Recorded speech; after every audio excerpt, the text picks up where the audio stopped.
Hello, Burbank readers. My name is Mrs. Lindsay, and today I'll be reading Cleo, Edison, Oliver, Playground Millionaire, Chapter 3 to you, Telling Fortune. Cleo lay on her bed, fuming. Apple, apple, apple! A great made-up swear because it was both a food item and a company. She was so mad she could scream, but that would just get her even more time in her room. Solitary confinement, the worst punishment ever. Not only could she not leave her room for an hour, there would be no television for the rest of the day. She would miss Fortune. She pounded her mattress and stomped her feet, keeping her voice to a low growl. She thought about finding Mom and begging for another chance, but that definitely would get her more time. Once Mom announced a consequence, she never went back on it. Dad, Cleo could talk into a more reasonable position, but not Mom. She was as immovable as a corporate boss in a labor dispute. Fortune smiled down from the wall. Fortune, always beaming, always believing, always reminding her she could be the success she wanted to be. Fortune wouldn't have punished her by taking away a whole day of doing business. She probably would agree that Josh needed to toughen up a little, and that Cleo was responsible enough to use a chef's knife. She stood on her bed and looked into Fortune's face, searching again for hints of herself. Brown eyes, long, straight nose, rich brown skin. Cleo had brown eyes, but they weren't as round as Fortune's. Cleo had a long, straight nose, but hers didn't flare out as wide at the bottom. Cleo's skin was brown too, but not nearly as shimmery. Fortune glowed. The biggest likeness was in their smiles. They both had giant, sparkling smiles that could win people over in an instant. Unless that person was Cleo's mom. Why didn't Mom believe in her like Fortune did? Well, like Fortune would if they ever actually met. She plopped back down on her bed and fell over, her head on her satin-covered pillow. If only she could talk to Fortune. She sat up straight. Of course, she could write Fortune a letter. A well-written letter would get her attention better than an email any day. And if anyone knew how to write a persuasive letter, Cleo did. She opened her desk drawer and pulled out a piece of personalized stationery she'd made that weekend, after officially changing her middle name.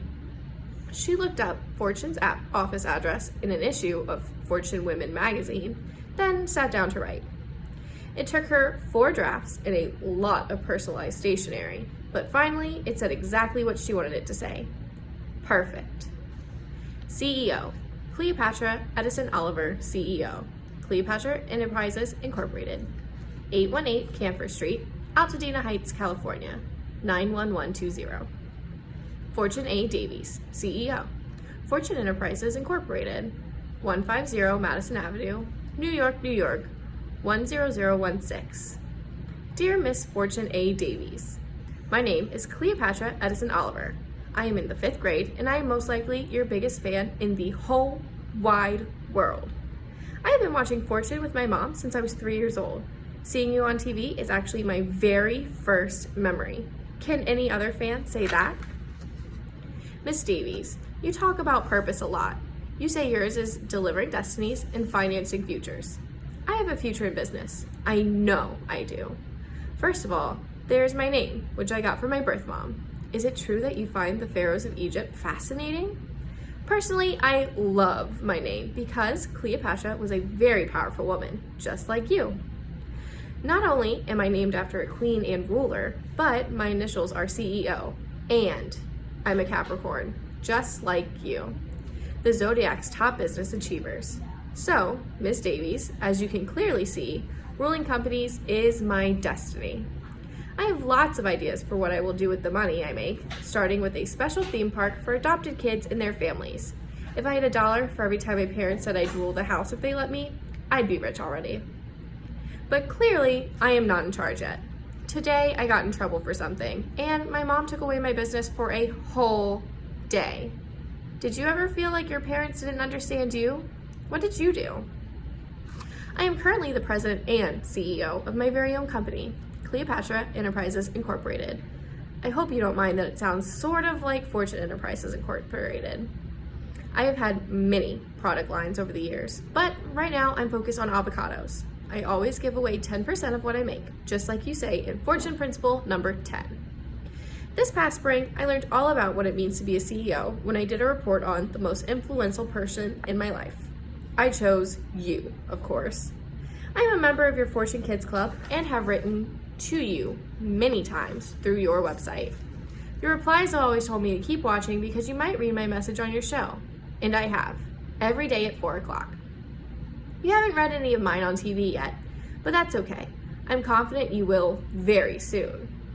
I know you are super busy running all your businesses, starting schools in other countries, and being on TV, but if you could write me back with the answer to just one very important question, it would make me so excited and happy.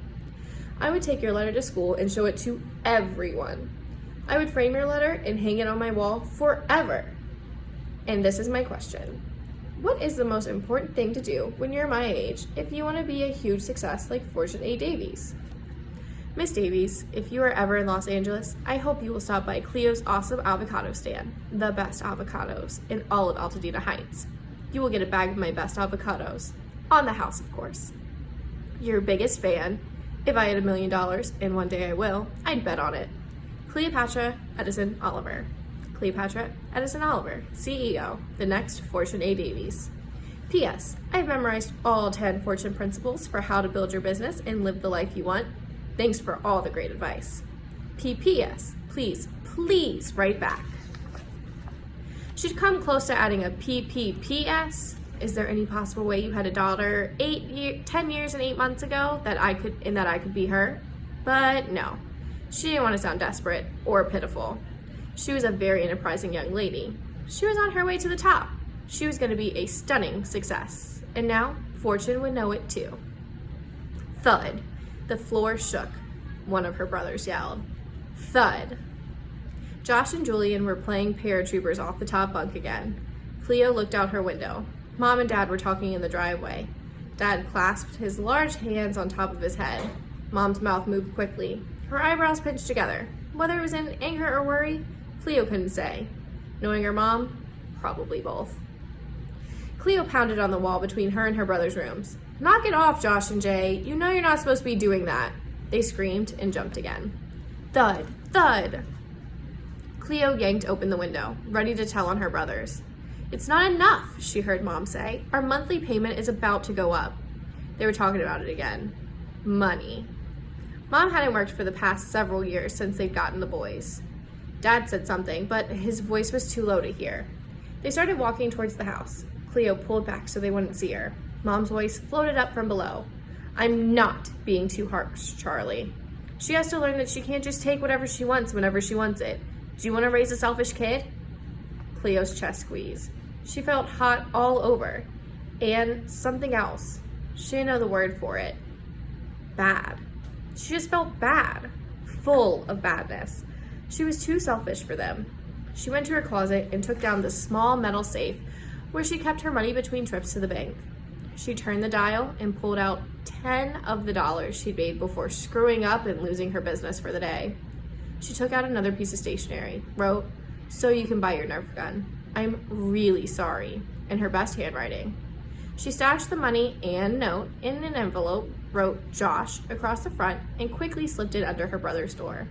A minute later, Josh bounded in and hugged her so hard he almost made her cry. Dumb kid. That's it for Chapter 3 of Cleo Edison Oliver, Playground Millionaire. Join us tomorrow for Chapter 4.